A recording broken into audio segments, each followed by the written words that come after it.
Welcome. இனி இந்த படம் ரிவ்யூ பார்க்க போகிறேன்னா மாஸ்க்.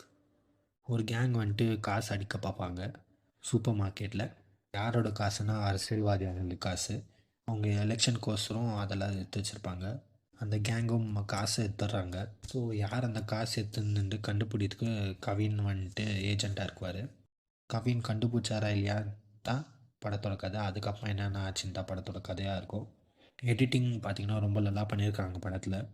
அதே மாதிரி லவ்வும் காமெடியும் ரொம்ப நல்லா பண்ணியிருக்கிறாங்க. படத்தில் ட்விஸ்ட் அண்ட் டர்ன்ஸ் எல்லாம் ரொம்ப நல்லா இருக்குது. கிளைமேக்ஸும் அதே மாதிரி ரொம்ப நல்லா இருக்குது. கவின் வந்துட்டு டிடெக்டிவ்னு முன்னாடியே சொல்லியிருப்பேன். அவர் பிளாக்மெயிலும் பண்ணுவார் அவருக்கு தேவையாயிருந்துச்சுன்னா. கவின் பார்த்திங்கன்னா குத்தர் ரொம்ப நல்லா பண்ணியிருப்பார். ஆண்ட்ரியாவும் படத்தில் ரொம்ப நல்லா பண்ணியிருப்பாங்க. அவங்க குத்தர் ரொம்ப சாட்டிஸ்ஃபை பண்ணியிருப்பாங்க. அதே மாதிரி நிறைய பேர் இருக்கிறாங்க. பவன், ரெடின் கிங்ஸ்லி அவரெல்லாம் ரொம்ப நல்லா குத்தர் ரோல் நல்லா பண்ணியிருக்கிறாங்க.